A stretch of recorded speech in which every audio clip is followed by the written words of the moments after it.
Is the Education Department of Assam facing an acute shortage of books?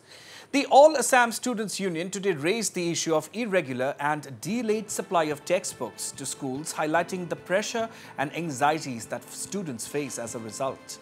Well, the Kokrajhar District ASU today submitted a memorandum to the Director of Education BTC to be forwarded to the Assam Education Minister Ranoj Pegu regarding inadequate supply of textbooks and demand for immediate dispatch. Through the memorandum, ASU requested the Education Department of Assam to take appropriate measures to ensure a secure future for the students by regularizing the supply of textbooks as soon as possible.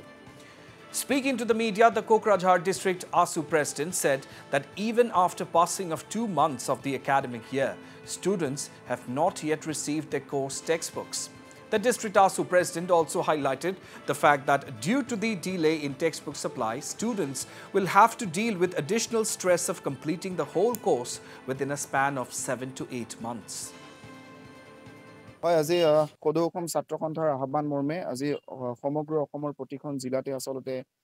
বিদ্যালয় পৰিদৰ্শকৰ জৰিয়তে অসমৰ মাননীয় শিক্ষামন্ত্ৰী doctor Ranoj পেগুলৈ আমি এখনিকৈ স্মাৰক পত্ৰ প্ৰদান কৰিছো বিদ্যালয়সমূহৰ যি পাঠ্যপুথি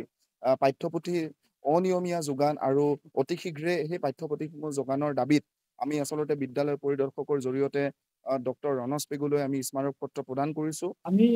যদি ৰেচনেলাইজ কৰো তাৰমানে কোনটোবা স্কুলৰ হেতু অলপ বেছি হৈছে ক'বাটো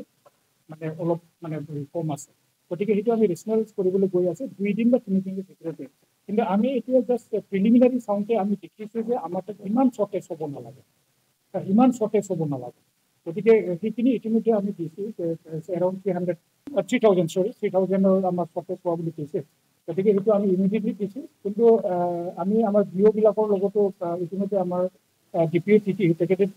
মানে খাব দিছিল বস্তুটো তেওঁলোকে আলোচনা কৰিছে যে আমি ৰেচনেলাইজটো আমি কালি পৰহি ভিতৰতে আমি কৰি দিম